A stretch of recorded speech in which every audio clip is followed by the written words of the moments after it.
Yokoso.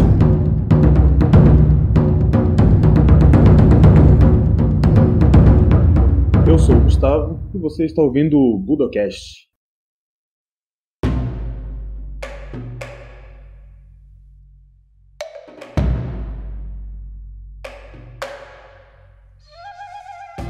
Bem-vindos a mais um Budocast. No episódio de hoje estamos aqui mais uma vez com o Elton Silva. E aí, Elton, tudo bom? Fala aí, Gustavo, tranquilo? E estamos aqui também com o Eduardo. E aí, Eduardo, como é que tá? Tudo bom? Tudo bom, Gustavo, tudo ótimo aqui. Cara, hoje a gente está aqui para falar basicamente sobre o livro de vocês. Muito antes do MMA, muita gente gostando do livro. E eu, de certa maneira, fui acompanhando um pouco pelos bastidores, né? Esse livro sendo confeccionado, sendo escrito e tudo mais. Cara, primeiro, não sei quem quer começar, mas qual foi a motivação de vocês escreverem esse livro? Como é que começou essa história? Já é um livro já está há bastante tempo aí, né, sendo elaborado. Como é que foi isso aí? Bem, a história do livro é um pouco antiga, né? Na verdade, é um projeto que você conhece bem, né? A gente se conheceu mais ou menos em 2005, né, na comunidade que eu criei no Orkut. E ali foi o pontapé para poder se juntar pessoas que gostassem de pesquisa da história das artes marciais, principalmente o judô e jiu-jitsu, né? A partir daquele grupo, a gente percebeu que a gente tinha muito material, o pessoal também tinha essa vontade, né, de poder produzir pesquisas. Surgiu a ideia do livro, né, e essa ideia foi amadurecendo com o tempo. No meio do caminho eu conheci o Eduardo também, a gente acabou se conhecendo em meados ali 2007, 2008, né? E a gente foi trocando muita ideia. Uhum. Achei muito interessante as colaborações do Eduardo e a gente iniciou esse projeto. Foi um projeto que durou quase 6 anos e eu acho que, pelo menos para mim, né, a maior motivação foi realmente o desejo, né, de você aprender mais. A gente aprendeu muito, né, no processo, descobriu muita coisa também, né, muita coisa interessante e tentar contribuir de alguma forma com o debate. A história das artes marciais, principalmente no Brasil, é bastante nebulosa, né? Você sabe disso, a gente tem discutido bastante. E foi uma das coisas que nos motivou, né? Principalmente a origem do jiu-jitsu no Brasil, o que também nos levou à luta livre, né? E a gente teve aí, no meio do caminho, algumas descobertas, né, bem interessantes, né? Como a capoeira, o savate, né? E como isso tudo se desenvolveu. Então, basicamente é isso. Então, uma grande motivação foi querer entender esse processo que levou o Brasil a produzir grandes lutadores no MMA e no grappling. As histórias que a gente ouvia pareciam aliás, né, muito fantasiosas e ainda estão em voga sobre a origem do jiu-jitsu, seu desenvolvimento, sua chegada no Brasil.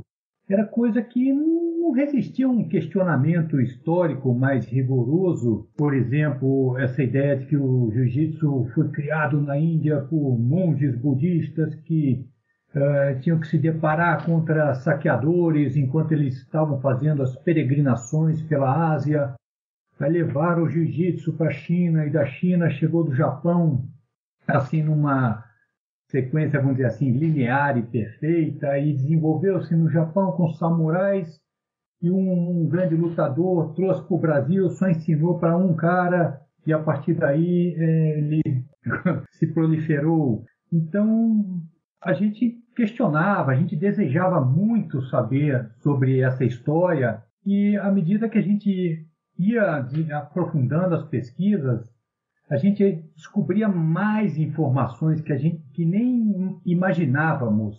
Então a pesquisa ela foi se estendendo. O que era antes para ser basicamente jiu-jitsu, grappling, vale tudo, se ampliou muito mais. Descobrimos a capoeira, da capoeira Aleixo, Lotus, Zuma, capoeira das Maltas no Rio de Janeiro, capoeira dos escravos no século XIX. Então, cada vez a pesquisa puxava mais coisa. É mais ou menos até semelhante a uma pesquisa científica na área médica, por exemplo. O médico vai descobrir, está pesquisando um medicamento para uma patologia, mas descobre que o medicamento também serve para outras patologias.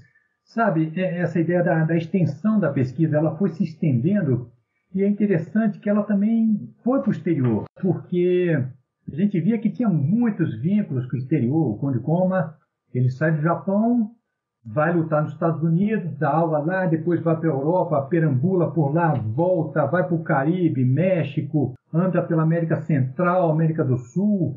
E não é só ele, descobrimos que existem muitos outros Condes Komas e muitos outros Carlos Gracies, Hélios Gracies, mas que, por vários fatores, vão se perder nessa história. E graças a essa revolução das telecomunicações, que possibilitou a gente, por meio da internet, acessar bibliotecas de qualquer lugar do mundo, a gente descobriu muitos personagens, muitos fatos históricos interessantes. Então, é uma pesquisa assim a nível mundial. Não dava para ficar só no Brasil, não dava para ficar só na Biblioteca Nacional. É muito mais profunda e extensa do que isso. E assim, o livro, ele, se a gente for pegar todos os 3 livros, né, é um material bastante extenso, né, tem muita coisa interessante ali. Como é que foi essa divisão? Porque eu sei que inicialmente no projeto era para ser um livro só, né? Como é que vocês dividiram o conteúdo nesses 3 livros?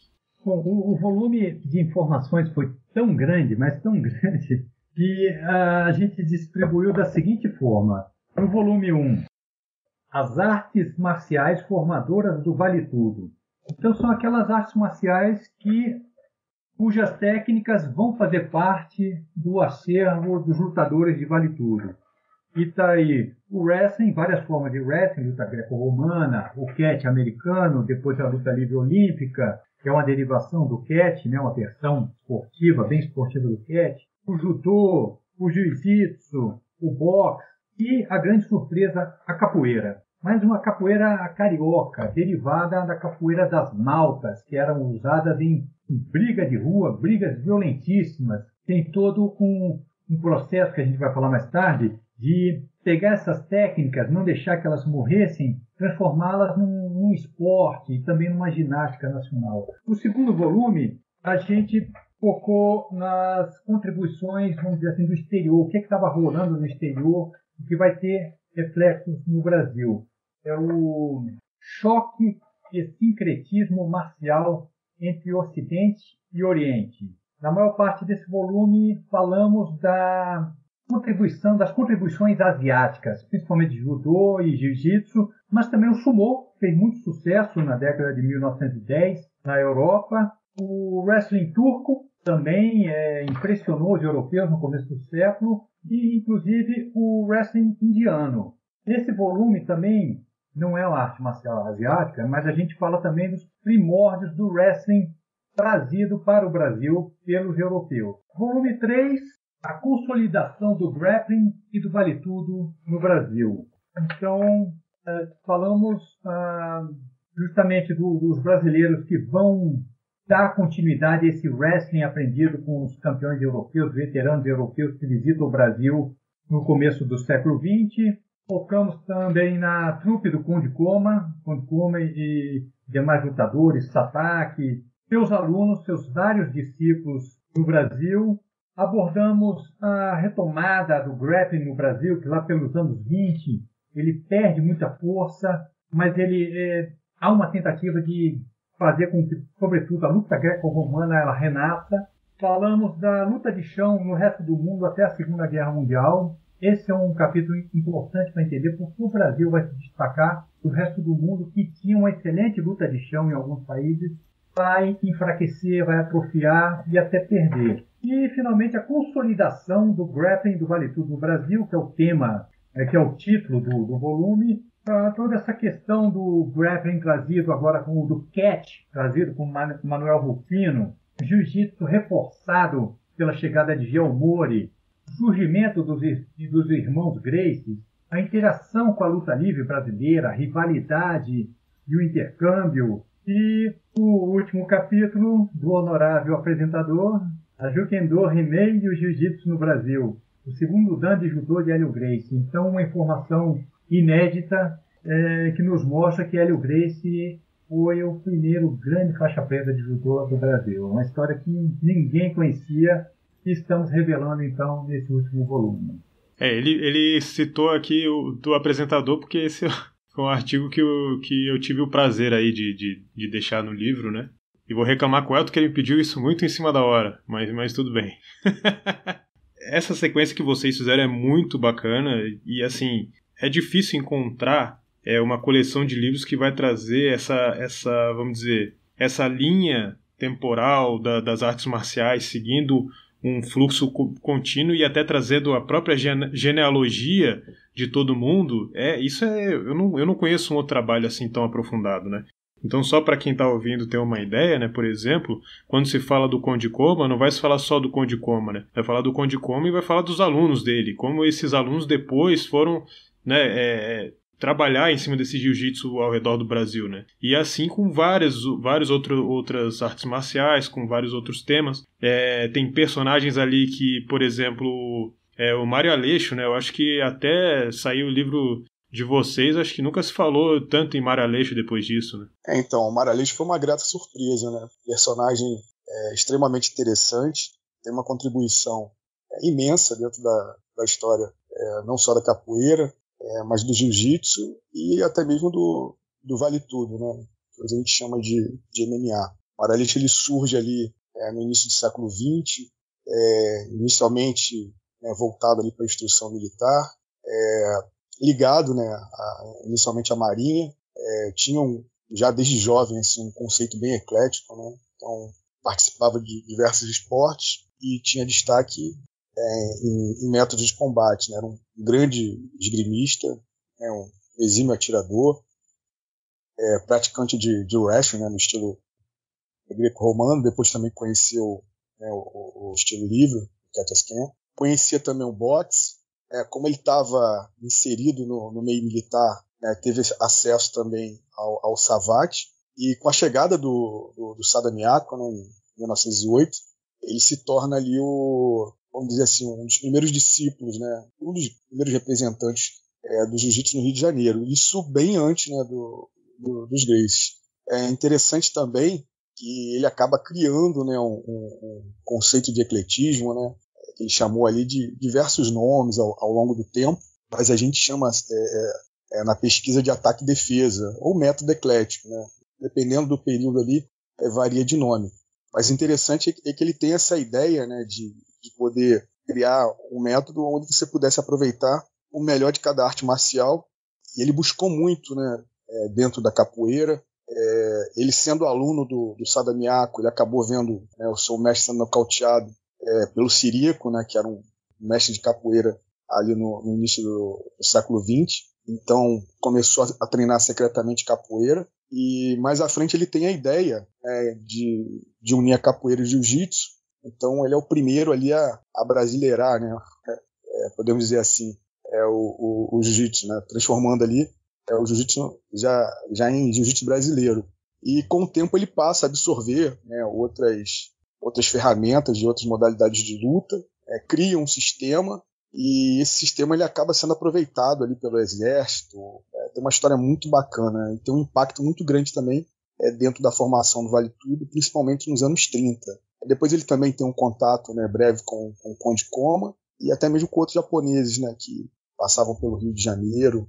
Mas é um sujeito assim que tem uma história extremamente interessante, tem o seu envolvimento ali também com a família Gracie, deixou um legado impressionante, né? Esse legado dele também está muito bem documentado dentro do... Ele também fazia ali, né, cara, uma espécie de correlação, né, não só com os diversos métodos de combate que haviam no Rio de Janeiro, diversos mestres, né? Teve vários mestres, rodou por diversas academias, mas também ele tinha um livre trânsito com outros personagens que a gente vai dar destaque no livro, né? É bem interessante a história do Mário Aleixo. Algumas pessoas já haviam falado do Mário Aleixo um pouco antes da gente, só que ninguém tinha destacado a imensidão, né, do Mário Aleixo dentro das artes marciais, esse impacto profundo que ele teve, não só no jiu-jitsu, na capoeira, também foi um dos primeiros a tentar sistematizar a capoeira, né? Tem uma história bem legal também dentro da capoeira. Pouca gente da capoeira conhece a história do Mário Aleixo, e também faz ponte com outros personagens históricos ali da capoeira carioca, também deixa um grande legado, né? Através do Vale Tudo, que acaba sendo de alguma forma sistematizado, muito influenciado pelo trabalho do Mário Aleixo no Exército. Então, para a gente, o Mário Aleixo assim, foi uma grande surpresa. Assim como outros também, né? Existem outros personagens bem interessantes que a gente foi descobrindo ao longo do tempo. Não só no Rio de Janeiro, né? Mas também São Paulo, Minas Gerais, Nordeste, Sul do Brasil. A gente consegue destacar aí vários personagens que pouca gente conhecia, não tinha grande destaque, ou que realmente foram, né, sepultados assim da história. Então a gente traz esses personagens aí à tona, apresenta eles aí de modo bem interessante, né, para essa geração aí que curte MMA.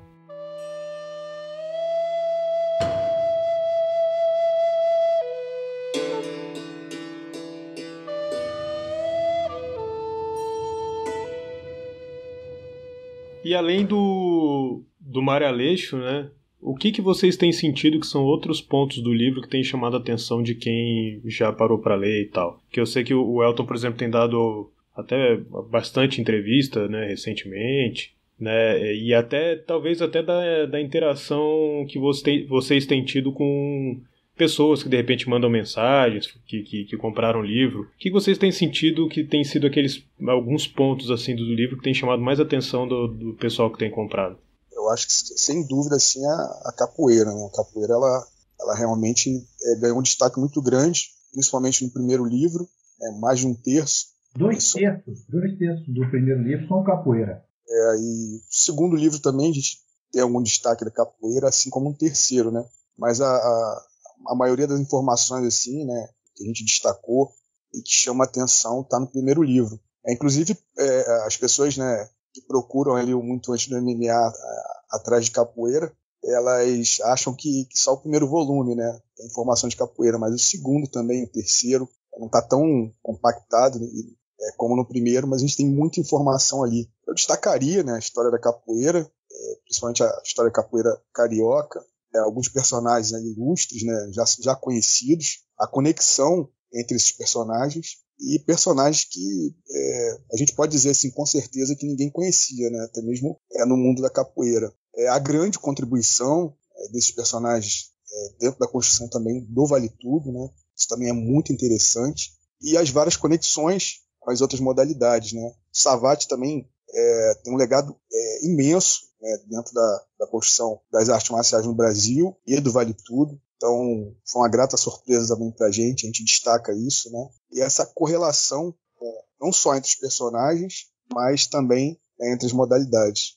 Muitos praticantes de capoeira, eles revelam assim um entusiasmo de saber que a capoeira foi tão importante assim na história do Vale Tudo, no caso, né? Que ela deu uma contribuição muito importante, uma contribuição antiga. E lembrando que é uma capoeira que vem das maltas do Rio de Janeiro, ou seja, técnicas usadas em briga de rua que vão ser adaptadas aos poucos para o ringue. Então, pouquíssima gente sabia disso, e quando sabiam superficialmente. Porque a história da capoeira no Rio de Janeiro ela foi esquecida. A capoeira carioca mesmo, ela some como modalidade. Posteriormente, principalmente nos anos 50, os baianos vão revitalizar essa capoeira, mas aquela capoeira carioca, ela morre, mas ela deixa um legado que vai ser absorvido pelo jiu-jitsu, pela luta livre, principalmente. Então é uma capoeira que tem uma história esquecida e que foi muito debatida por intelectuais desde a virada do século XIX até as primeiras décadas do século XX, quando se tentou sistematizá-la, transformá-la numa luta nacional e também numa ginástica nacional, que infelizmente, por esse lado, acabou não vingando. E o livro de vocês vai tocar muito justamente nessa introdução de todos esses estilos no Brasil, além de muitas vezes a história deles ao redor do mundo antes de chegar no Brasil também, enfim. E justamente esse intercâmbio que eles tiveram, né? Como é que vocês enxergam isso? Por exemplo, o jiu-jitsu brasileiro, né? O Elton até acho que deu uma viralizada um vídeo dele no outro podcast, falando que o Hélio Gracie treinou capoeira, lutou capoeira na própria regra dos capoeiristas, né? Até que ponto, por exemplo, no jiu-jitsu brasileiro, existe essa contribuição de outras artes marciais que não por exemplo, um jiu-jitsu que o Conde Koma teria ensinado para o Carlos Gracie? O Conde Koma, desde que ele sai para o Japão, chega nos Estados Unidos, primeiramente ele vai conhecer o catch. E é um catch que tem técnicas de finalização, um catch muito forte no chão, e ele vai desenvolver aquilo que ele sabia de Osaikomi Waza, de Newaza, ele vai desenvolver bastante devido a esses confrontos. Ele vai ter contato com colegas dele, compatriotas japoneses também que estão lutando nos Estados Unidos e na Europa, e muito provavelmente vai ter um intercâmbio técnico entre esses lutadores. Inclusive, alguns não são do Kodokan, como Taro Miyake, que é do Handa Dojo, e lá de Osaka, e tem outras formações também, e o Kyutani, acho que o Sadakazu Uenishi também teve algum contato com ele, a Kitaro Ono, que é do Kodokan. Então, eles estão ali, inclusive, vendo o que funcionava contra os gaijin, né, contra os ocidentais, para derrotá-los. E assim, há um aperfeiçoamento, há uma seleção natural das melhores técnicas, aquelas que realmente mostram quem venceu a luta. E é a técnica de finalização. É diferente do encostamento de espada, que tem aquela briga, não, o cara ficou 3 segundos, não ficou 2, saiu. Ou então a questão da queda perfeita. Ele deu a queda, mas o cara bateu as 2 espadas no chão, venceu. Aí vem o outro e fala, não venceu, bateu só uma parte. Já a finalização não deixa dúvida. Ou o cara desiste, todo mundo vê desistindo, ou ele vai desmaiar, ou vai quebrar o braço. Então esse tipo de técnica de finalização, principalmente, vai ser muito desenvolvido nessa andança do Koma e dos outros japoneses. É muita interação que tem com as outras artes marciais de grappling, com o savate, com o boxe. Chegando no Brasil, é a vez da capoeira. Então, esse jiu-jitsu, ele já chega enriquecido, muito enriquecido no Brasil por essa experiência do Koma, do pessoal da equipe dele, que vem com ele, e de outros membros que fizeram parte da equipe ou que tiveram um contato com ele. Então, não é aquele programa, vamos dizer assim, ele saiu do Japão com aquele programa do Kodokan e trouxe igualzinho. Não, ele está enriquecido. Então, esse conceito de ecletismo, né, ele é bem antigo no Brasil, né, principalmente no Rio de Janeiro. É claro que os japoneses, né, eles contribuíram muito, né. Eduardo destacou bem, né, o Conde Koma, outros japoneses, né, como o Geomori, né, eles tinham aí conhecimento bem vasto, né, de outras modalidades, né, principalmente a luta livre americana. Mas já no século XIX você tinha ali os capoeiras, né, que dominavam diversos sistemas de luta, né, inclusive vários estilos de esgrima, tinham um complemento de alguma forma de grappling, né. Eles, quando estavam ali lutando numa distância muito próxima, né, usavam, nem que de forma sutil, né, o grappling. Então, você tinha também ali militares, né, que começaram a tentar fazer ali, a criar, né, um método eclético que envolvia a capoeira. E você tem também diversos combates, né, entre brasileiros, principalmente marinheiros, né, lutando lá fora nos portos, com outros estilos de artes marciais, de métodos de combate, acabavam absorvendo também, né, isso fica bem claro assim, no nosso trabalho. E já no início do século XX ali, você começa a ter diversos lutadores estrangeiros chegando no Brasil, influenciando fortemente os brasileiros, né? Então você tem aí, né, esse choque, né, esse sincretismo muito forte dentro do Rio de Janeiro. Para você ter uma ideia, o próprio Conde Koma, né, quando ele chega no Rio, ele começa a dar as aulas, fazer as apresentações, ele fica encantado com a capoeira carioca, né? Como o Eduardo destacou, né? A capoeira é bem diferente da capoeira que a gente está acostumado a ver hoje, né? Dessa capoeira atual, onde se tem a capoeira ditada pelo ritmo do berimbau, né? Da música, da ginga, né? A capoeira no Rio de Janeiro não tinha isso, né? Era uma capoeira voltada ali realmente para a luta. Então aí você já começa, né, a ter esses personagens, né, de destaque se envolvendo com a capoeira E os próprios capoeiristas também, né, de certa forma, aprendendo algumas formas de grappling, né. O Conde Coma, ele tem aulas com o Mário Aleixo, né, e o compadre dele, o Zé Maria. Esse Zé Maria chegou a ser uma espécie de coach dentro da Academia Gracie, né, de capoeira. Então, deu aula dentro da Academia Gracie de capoeira. Lembrando novamente, né, que era uma capoeira voltada para a luta, né. Um dos personagens assim que dá um destaque muito grande disso é o Senhorzinho, né. Ele percebe que esses recursos da capoeira eles podem ser melhorados e levados para dentro do ringue. E os lutadores de jiu-jitsu também percebem, né, a importância e como esses movimentos, né, esses recursos são eficazes, né. Então, dentro do próprio jiu-jitsu ali, você consegue perceber muita movimentação que foi herdada dessa capoeira luta. Então você vê como, né, é interessante esse sincretismo.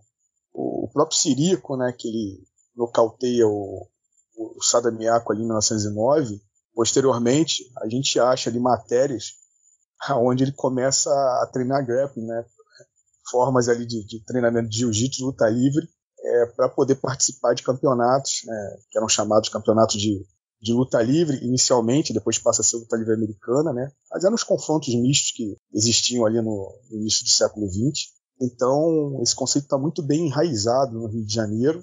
E depois, né, ele acaba ganhando aí o Nordeste do Brasil, com outros personagens também que a gente tem que dar muito destaque, né? O Zeca Floriano, que é o filho do segundo presidente da República, né, o Marechal Floriano. O Jaime Ferreira, também um outro personagem muito importante. Ele faz uma dobradinha muito bacana entre a capoeira da Bahia e a capoeira do Rio. Representa ali inicialmente, né, as primeiras formas de wrestling que estavam sendo ensinadas no Rio de Janeiro. Se torna um grande atleta. Acaba passando pela Academia Gracie, né, se torna ali um representante da Academia Gracie. Inclusive, era destacado ali como, né, um amado discípulo do Carlos Gracie. Então, a gente destaca muito bem, né, esse sincretismo, principalmente entre a capoeira, né, e o jiu-jitsu, e não esquecendo da luta livre. Né? A luta livre também teve uma contribuição muito grande aí, na formação desses lutadores, né, e do Vale Tudo ali, que acaba tendo um destaque muito grande ali durante a década de 30. Quando fala-se, nós falamos que o Hélio Gracie treinou capoeira, muita gente automaticamente imagina o Hélio Gracie ali sem camisa, fazendo a ginga, numa rodinha com o pessoal tocando o birimbau, cantando. Não foi assim. Primeiro que a capoeira carioca não era assim. O Hélio Gracie está tendo contato com muitos capoeiristas que ainda representava essa capoeira carioca, que era voltada para o combate. Ele, como o Elton falou, na Academia Gracie, Jaime Martins Ferreira, grande mestre da capoeira carioca, passou um tempo na Bahia, virou mestre da capoeira baiana, um dos principais lutadores da Academia Gracie, está convivendo e treinando diretamente com Hélio, Jorge, Carlos, o Zé Maria, como o Elton lembrou, capoeirista das antigas, que teria dado aulas para o Conde Coma, grande amigo do Mário Aleixo, presença constante nos treinos da Academia Gracie no começo dos anos 30, conforme destacado nos jornais. Além disso, os Gracie deram aula para a Polícia Especial, que foi criada pelo Getúlio Vargas, uma polícia de elite, só tinha atleta e lutador. E, dentre eles, vários instrutores haviam sido formados no método ataque e defesa idealizado por Mário Aleixo, que mesclava capoeira carioca com jiu-jitsu, que ele aprendeu com o Sada Miyako e o Conde Coma. Então, é esse tipo de aprendizado que ele vai ter, observando as técnicas, o pessoal muito provavelmente passando para ele essas técnicas, e não aquela coisa que todo mundo faz, se matricular numa academia, entrar, começar a fazer a roda como aluno iniciante. Não foi dessa forma. Até porque, como eu disse, a capoeira carioca não tinha essas características. Então é um convívio de treino diário com outros lutadores. Lembrando que também o pessoal ligado ao Senhorzinho frequentou a Academia Gracie, numa época que tinha campeonatos internos lá. O pessoal do Senhorzinho muito versátil em capoeira, em greco-romana, e mesclando essas esse tipo de modalidade, capoeira e grappling. Então foi assim que houve esse contato da primeira geração Gracie com a capoeira.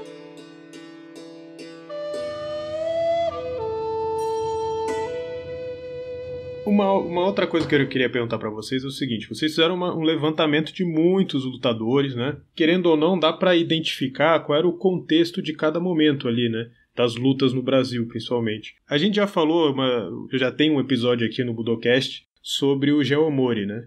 Eu tenho um diagnóstico de que quando ele começa a lutar ali em São Paulo e tal, o jiu-jitsu ele já tinha perdido aquele momento que o Conde Koma tinha chegado no Brasil e tal, e estava um pouco mais em baixa.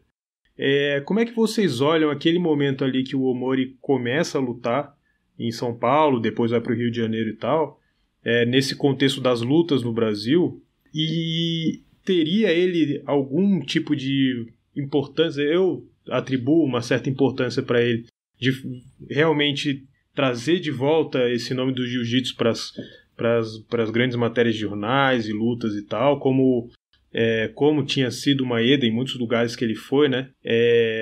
Já que ao mesmo tempo, claro, na comunidade japonesa existia um movimento de criar uma organização e tudo mais aqui em São Paulo, dentro do meu ponto de vista, parece que o Omori ele realmente dá um novo pontapé na história do jiu-jitsu ali, e tanto é que o Carlos Gracie acaba se aproximando muito dele ali nesse momento, né? Como é que vocês olham o jiu-jitsu nesse momento que o Omori ele chega ao Brasil e começa a lutar dentro do cenário de lutas ali naquele momento? Primeiramente, realmente houve um gap, né, desde as lutas do Conde Koma até a chegada de Omori nos ringues. Temos a gripe espanhola em 1918, vai até mais ou menos quase 19, tudo para, que nem a Covid fez recentemente.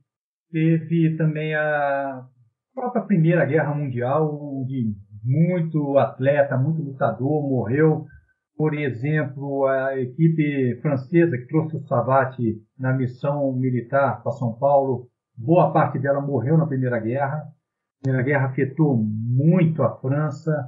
Li uma vez num jornal francês que era o seguinte comentário, logo no pós-guerra, 1919, se a França entrar em outra guerra desse tipo, ela deixa de existir, porque não vai ter mais francês. E então, realmente, dá uma parada, o pessoal tenta, no começo dos anos 20, revitalizar a luta greco-romana. E lembro também de uma outra notícia que eu li também, de 1920, 20 e pouco, era bem assim: os esportes voltam a florescer na França após a guerra. Isso só para a gente ter uma ideia de como as guerras mundiais afetaram tudo nesses países envolvidos, inclusive o esporte, né? Não só a economia, a vida. E com essa tentativa de revitalizar o grappling, aqueles campeonatos que atraíam multidões de luta greco-romana e catch, fizeram sucesso nos primeiros anos no Brasil. Então, alguns desses mesmos lutadores, como Constant Lemarran, voltam ao Brasil em 1923 e voltam em 1926. Em 1926, tem o mestre Onishiko, do Jiu-Jitsu, e ele faz lutas violentíssimas com os wrestlers da trupe. E é interessante que em 1929, esses confrontos eram tão violentos, que em 29, Onishiko, na Espanha, ele enfrenta o Javier Ochoa, grande nome da luta greco-romana espanhola, e a luta é tão violenta, que em determinado momento o Onishiko está aplicando, acho que era um Ezequiel, no poder Goruma, no Javier Ochoa, e ele levanta o japonês lá no alto e joga com muita violência no chão. Eu não sei se é um batistaca ou se é tipo um suplexo, o que foi. E houve-se um barulho de osso estalando. acaba a luta, o japonês desmaia e, infelizmente, morre dias depois de traumatismo na coluna. Então, mas o que eu queria chamar a atenção é que em 26, que o Onichiko enfrenta esses wrestlers, e os cartazes até dizem assim, os cartazes do evento, ninguém quer lutar com o mestre de jiu-jitsu. Ele relembra essa glória do jiu-jitsu enfrentando outros estilos. Em 1926, esse campeonato acontece em São Paulo. São Paulo já é uma cidade de muito destaque a nível nacional, já vai ganhando sua importância econômica, né? Um grande produtor de café, o principal bem da economia brasileira na época. E 2 anos depois chega o Mori. Então, o Onichiko ele dá essa relembrada nas velhas gerações, nos jornalistas que acompanharam e nas gerações novas. E eu acredito que Carlos Gracie, de alguma forma, soube desse campeonato e, de repente, estava até presente. Não sei se ele estava em São Paulo em 26, não tenho certeza. O Mori, então, chega em 28, está vindo dos Estados Unidos, ele é japonês de nascimento, interagiu muito com o pessoal do jiu-jitsu, do judô que está ali nos Estados Unidos, principalmente na costa oeste, em Seattle. Ele participa de muitos eventos de catch, embora não tenhamos achado nos jornais ainda. Vem para o Brasil e tenta abrir um restaurante. Não dá certo, ele já está até com uma certa idade para ser lutador. E por força vamos dizer assim, das necessidades econômicas, ele volta a fazer o que ele sabia fazer muito bem, que era lutar. Começa a lutar no picadeiro do Circo Queirolo, contra capoeirista, contra wrestler, até contra lutador de jiu-jitsu. Então o Mori vira uma espécie de uma vedete ali das artes marciais ali em São Paulo, chama a atenção de todo mundo, da imprensa, do público, inclusive o Carlos Gracie. É interessante, né? Esses altos e baixos assim do jiu-jitsu. Você tem ali inicialmente o Sada Miyako, né? Ele leva ali mais ou menos um ano e pouco ali, fazendo um grande sucesso, né, no pavilhão internacional, finalizando todos os seus adversários, né, sendo uma grande sensação, até ser nocauteado pelo capoeirista, né. Então depois o jiu-jitsu ele tem ali, né, ele cai, né, o ostracismo. Posteriormente você tem ali o Onichiko em São Paulo, logo depois o Joe Mori. O Joe Mori ele acaba se destacando muito ali contra alguns capoeiras haviam treinado no Rio de Janeiro, né? Tinham vindo de outras localidades, mas aprenderam essa forma de luta, né? Essa capoeira luta, acabam indo para São Paulo, fazem um barulho ali no começo, né? Nos circos, tentando defender a modalidade brasileira, né? A luta nacional. Eles enfrentam, né, inicialmente alguns japoneses, e esses japoneses eles têm, né, uma dificuldade. O Mori ele chega, né, e domina todos esses capoeiristas assim, de forma bem frustrante para a capoeira, né? Ganha um destaque muito grande e chama a atenção do Carlos, né? Quando o Carlos ele sai de São Paulo e vem para o Rio de Janeiro, ele tenta imitar, né, esses circuitos que estavam acontecendo. Aí você tem alguns desafios ali com os capoeiras, né? Você vê que é tudo muito semelhante. Só que o Carlos ele acaba se envolvendo ali com aqueles desafios devido às regras polêmicas, né? E o pessoal da luta livre, principalmente o Rufino, compra essa briga, né, dos capoeiras. E você tem, né, o Carlos ali, digamos assim, em mais lençóis, né? Porque começam a aparecer lutadores, né?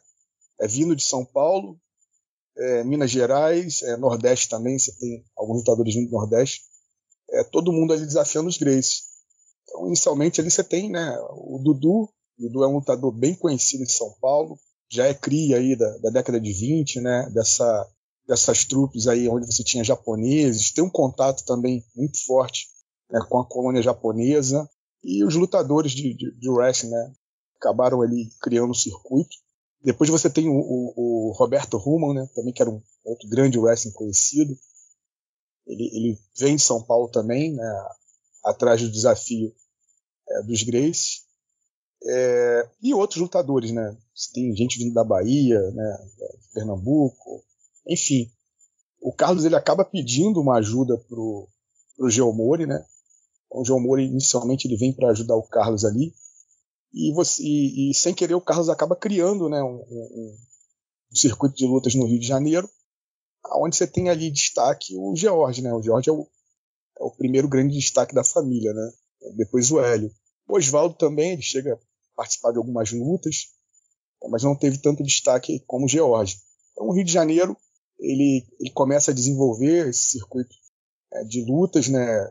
Não só com o jiu-jitsu, mas com a capoeira e o pessoal do catch, alguns remanescentes ali da luta greco-romana. Posteriormente você tem a trupe do Zibisco, né, chegando em 34, dando uma grande contribuição, e a coisa cresce muito, se desenvolve muito, né? O Iano chega também, une forças ali com o Geomori, começam a ensinar jiu-jitsu em diversas localidades, né, diversos clubes. Inicialmente o Omori ele dá aula no Clube Naval, então já tem um contato aí novamente do jiu-jitsu com a Marinha. Depois se abre uma vaga para a Liga de Esporte da Marinha, né, onde o Ian é contratado. Então eles começam ali a criar um circuito de lutas onde haviam lutas de boxe, jiu-jitsu e luta livre. Lembrando que o Omori e o Iano eles davam destaque também à luta sem kimono, né? Então ensinavam luta livre ali. A luta livre estava crescendo muito no Rio de Janeiro, né? Até mais que o jiu-jitsu. Então os Gracies estavam ali rivalizando com a luta livre. Posteriormente eles vão dar aula, né, no Clube de Regatas do Flamengo, Clube da Light, ACM, né? Tem ali meados dos anos 30 ali, eu não sei se 34, 35. Você tem também a chegada, né, de diversos lutadores que o João Mori traz de São Paulo. Alguns desses lutadores vão rivalizar ali com a família Gracie, inclusive os irmãos Ono, né? O Omori leva eles para darem aula ali na ACM. Então você tem um circuito de luta bem definido. No final dos anos 30, o jiu-jitsu já está muito em alta ali, a Academia Gracie já consagrada.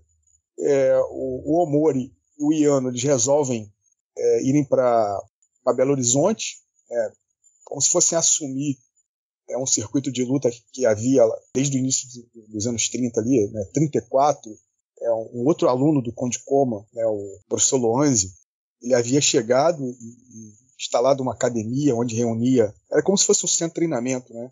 Então, reunia lutadores ali de diversas localidades e começou a criar um circuito de lutas. Esse circuito de lutas ele cresceu tanto que ficou até mais importante que o Rio de Janeiro. Ele começou a trazer lutadores do Rio de Janeiro para Minas. Um desses primeiros lutadores foi o George, na época era um grande destaque. Depois ele leva também o Iano, leva o Dudu, leva o Rumo. Quer dizer, todos os grandes lutadores que tinham destaque ali, não só da luta livre, mas do jiu-jitsu também, começam a transitar entre Rio e Minas Gerais, né? Então você tem ali também um jiu-jitsu muito forte em Minas Gerais, trabalho do Takeo Iano, do George também, né? O George passa da aula, e do Loanzi. Uma curiosidade, né? A gente sempre fala aí do primeiro faixa preta do Brasil, eu acho que reconhecido, né, por uma instituição ligada ao Japão, sem dúvida é o Hélio. Mas em 38 já existia um lutador, faixa preta do Iano. E depois ele acaba tendo ali também um envolvimento com a família Gracie, mas é o João Batista. A gente pretende dar um destaque também, que ele tem uma história muito interessante. Então é o primeiro faixa preta que a gente consegue identificar, né, nos anos 30. É um faixa preta formado pelo Takeo Iano. Então esse circuito de lutas de boxe, principalmente de jiu-jitsu e luta livre, tem um destaque muito grande em Minas Gerais. Posteriormente, esse professor ele faz uma ponte com o pessoal de São Paulo, que tinha um jiu-jitsu voltado ali para a colônia japonesa, e tinha os lutadores de boxe ali também, que às vezes se misturavam, né, com o pessoal da luta livre. Então você tem ali, inicialmente Rio de Janeiro, com destaque, posteriormente Minas, tem essa ponte com São Paulo, mas em 38 o Lourenço ele é transferido para o Rio Grande do Sul. Ele trabalhava na empresa ABM, acaba sendo transferido. E meio que IBM, né? IBM. Ele acaba passando o bastão pro Yano e pro Omori. Né? Eles tentam assumir ali em 38. Na verdade, eles saem no final de dezembro, né, de 37 do Rio de Janeiro, chegam no finalzinho ali de 37, início de 38, e tentam manter esse circuito de lutas. Né? Fica praticamente nas mãos do Yano. Lembrando que o Omori, né, já tinha uma idade bem avançada para lutador. Na verdade, ele já chegou, né, aposentado no Brasil e foi obrigado, né, a lutar por dificuldades financeiras. Ele acaba morrendo de forma bem trágica, né, em Minas, em Belo Horizonte. O Yano estava tentando fazer uma ponte com esses lutadores, ele estava até em São Paulo, ele teve que voltar para Minas Gerais. E depois da morte do Omori, né, esse circuito de lutas ali, essa divulgação do jiu-jitsu, acaba ali diminuindo. Você tem os lutadores realmente migrando novamente ou para o Rio de Janeiro ou para o Sul, né, para o Rio Grande do Sul, principalmente para Porto Alegre. Aí Porto Alegre se torna, né, um novo polo assim, das lutas. Então você tinha muita gente do jiu-jitsu indo para lá, muita gente da luta livre, né, então começa ali um novo circuito de lutas. Então você vê que o jiu-jitsu no Rio de Janeiro ele fica, principalmente nos anos 40, né, cara? Você tem muito pouca coisa ali de jiu-jitsu. O jiu-jitsu dá uma estagnada assim, tremenda. Eu acho que o Hélio percebe isso, né, principalmente com a saída do Carlos, né, no início dos anos 40. Você tem o fechamento da Marquês de Abrantes, né, se eu não me engano, 41 para 42, algo assim. O Carlos ele vai passar uma temporada no Nordeste. Você tem alguns lugares ali, né, principalmente subúrbio, né, com França, né, o Luiz França, o conhecido Luiz França, né, e o Fada, eles dando aula. Tem também alguns alunos dos Gracie dando aula, mas é algo assim bem superficial. Então acho que durante os anos 40 aí, o Hélio percebe que o jiu-jitsu está morrendo no Rio de Janeiro e resolve, né, entrar em contato com o Carlos. O Carlos voltando no finalzinho dos anos 40, então eles fazem ali um pacto, né, para tentar ressurgir o jiu-jitsu novamente e vão atrás ali, né, dos principais expoentes, né. Você tem ali a Academia Fada, Academia Maia, Academia Gracie, e mais algumas academias ali que eu não me recordo. Você recorda aí, Eduardo? Dos anos 40 ali, Academia Maia, Academia Gracie, Cordeiro, exatamente, Cordeiro.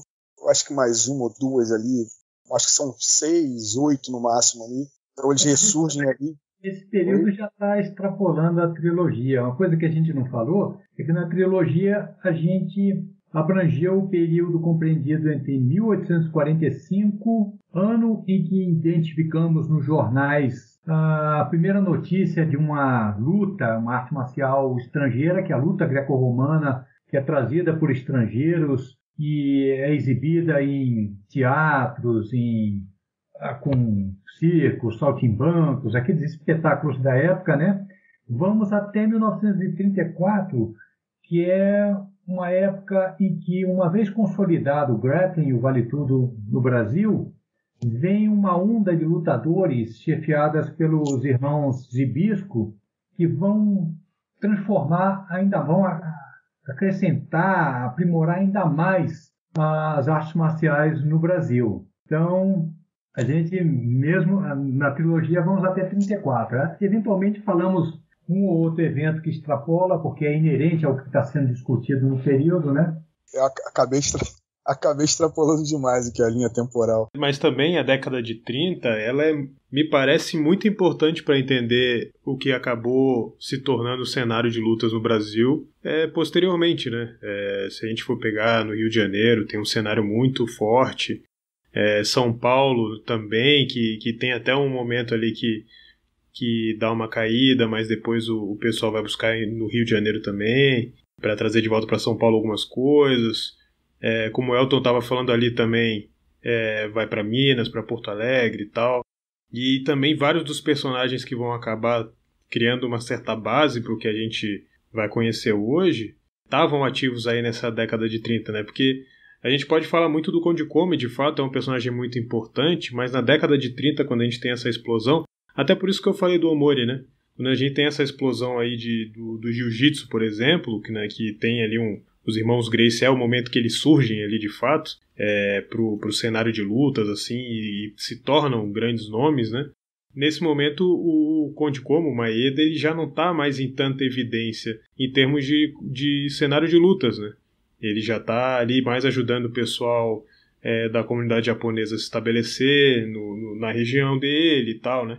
Então, querendo ou não, esse momento que vocês encerram também é o momento que a gente acaba tendo aí um princípio aí desse boom de arte marcial que a gente vai ter posteriormente. Claro que tem artes marciais aí que vão acabar sendo introduzidas posteriormente no Brasil, pós-guerras. Por exemplo, o Aikido, a base do que a gente tem de Aikido hoje no Brasil veio muito depois, né? Mas quando a gente fala, por exemplo, de judô, jiu-jitsu, luta livre, boxe, tantas outras coisas, né? A década de 30 me parece uma década muito importante, assim, de ser olhada por todo mundo que se interessa por lutas, né? Capoeira, exatamente, porque os anos 30 é quando os Gracie despontam, chegam outros lutadores de fora, como o Human. A imigração japonesa ainda é muito forte até essa época. Vem os irmãos Ono, Takeo Yano, anteriormente Omori, como você mencionou. Esse pessoal está trazendo essa contribuição, está lutando aqui, está interagindo, está intercambiando bastante. Um está espionando o que o outro faz. Por exemplo, o Gastão Gracie, o Gastão Filho, ele tinha uma academia em São Paulo desde os anos 30 e ele estava de olho nos judocas, nos japoneses, e contava tudo para os irmãos do Rio de Janeiro. Tem uma descrição que ele faz do Ono, quando ele aparece em cena, o Yasuichi Ono. Esse é mais forte que o Omori nas quedas e é muito bom de luta de chão. Então tem uma interação muito forte com os japoneses, com o pessoal ligado ao Rufino, e 34 com a equipe dos irmãos Hibisco, com europeus e americanos, todos fortíssimos em grappling, em wrestling. Com a capoeira ainda, você tem remanescentes daquela capoeira ligada às maltas, você tem ainda esse link até as maltas.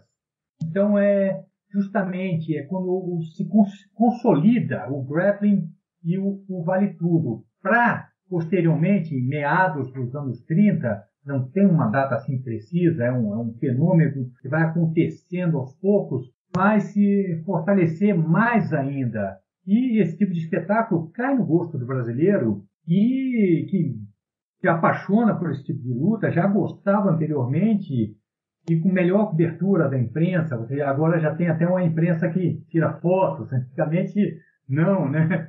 E, além disso, esses japoneses que estão lutando, eles ainda não estão sob aquela regulamentação forte lá de Tóquio, do Kodokan, ainda não tem uma Federação Internacional de Judô, não tem as regras oficiais existem, são muito praticadas ali na Jukendo, mas ainda não se espalharam, não se popularizaram pelo Brasil. Então, tem-se essa cultura de entender que alguém venceu uma luta, quando o outro desiste ou perde sentido, ou não tem como prosseguir na luta.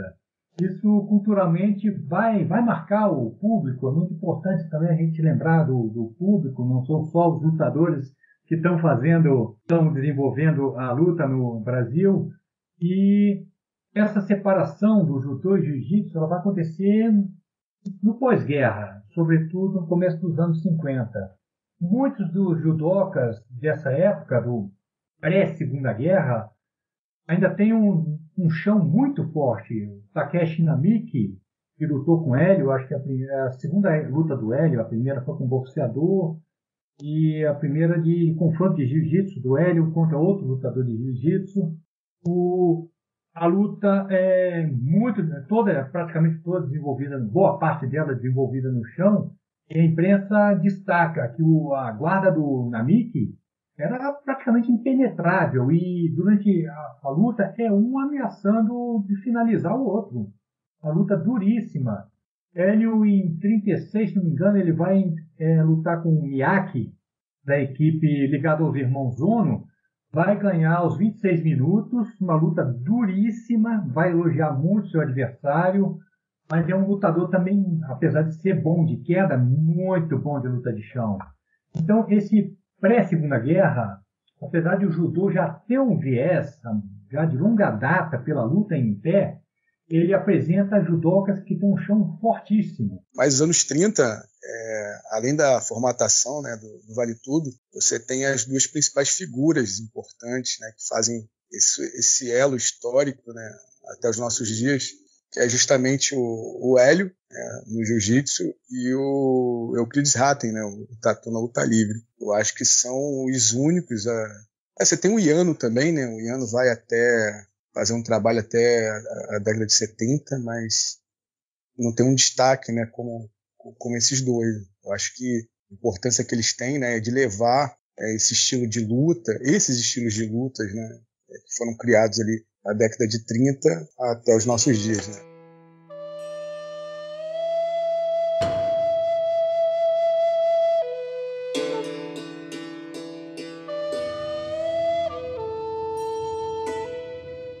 Quando eu fiz a gravação com o Demian agora, ele falou comigo, né, que ele tá ajudando vocês aí a fazer essa tradução do livro pro inglês, para lançar lá fora e tal. Qual é o futuro, né? Vai ter livro novo? Vai ter agora esse lançamento em inglês? Vai ter série na Netflix? Filme de Hollywood? Como é que vai ser?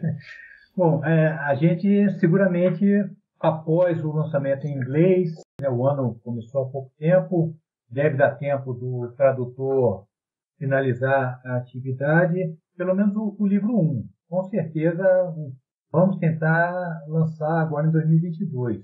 Mas os planos são para lançar uma segunda trilogia, cobrindo desse período 34, quando chega a trupe dos Irmãos Ibisco, até as vésperas do UFC.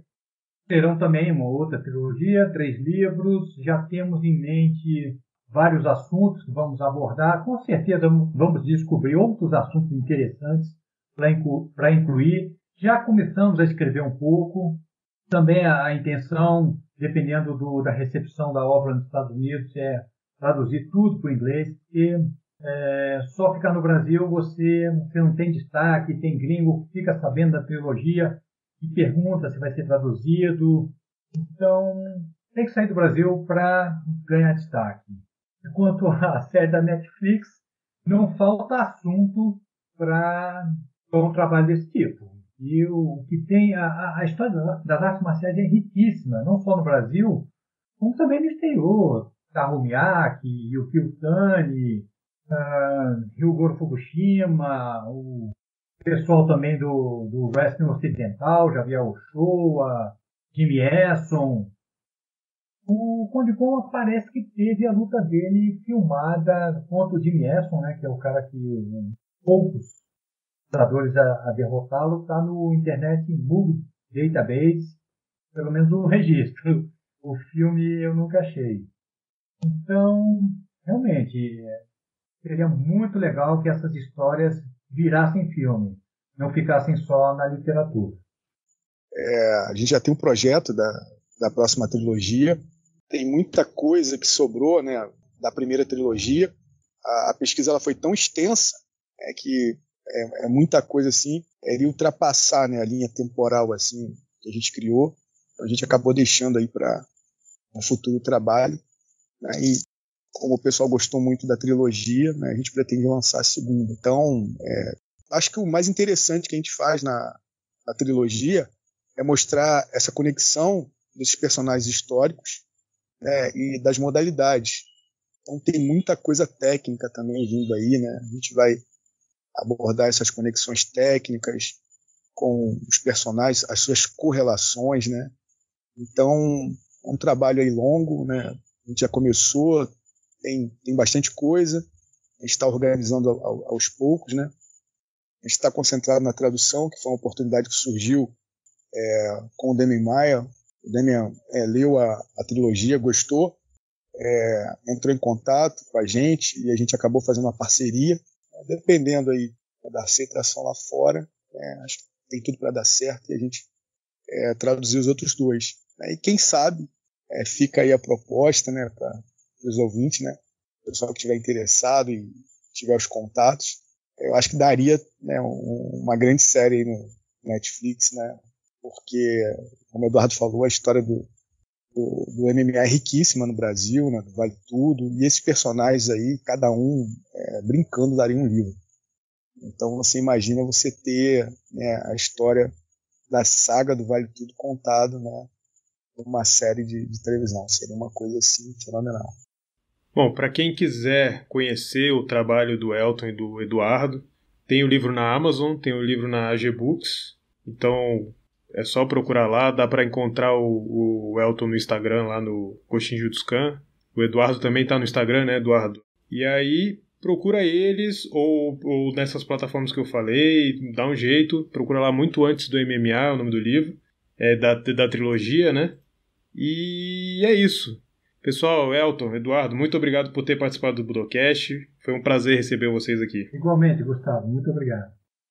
Eu, Gustavo, agradeço a oportunidade, né? Fico feliz de finalmente a gente poder fazer esse Budocast. É uma coisa que a gente estava tentando fazer há tempos, né? Mas finalmente está aí. Espero que o pessoal goste. O meu Instagram é Elton Silva, o Goshijitsukan, o Eduardo muito antes do MMA. Se o pessoal quiser entrar em contato com a gente responde todo mundo. Queria agradecer também o pessoal que, né, nos acompanha aí desde o início. O Gustavo é um colaborador que está com a gente desde o início. A Verônica Hatten, o Cristiano. Enfim, é uma quantidade de pessoas que vem nos ajudando, né, e faz parte dessa caminhada. Então, de certa forma também, né, é muito antes do MMA. Então, obrigado, um abraço a todos aí. Então é isso, ficamos por aqui com mais um Budocast. Não se esqueça de se inscrever nas nossas redes sociais. Ficamos por aqui e até a próxima.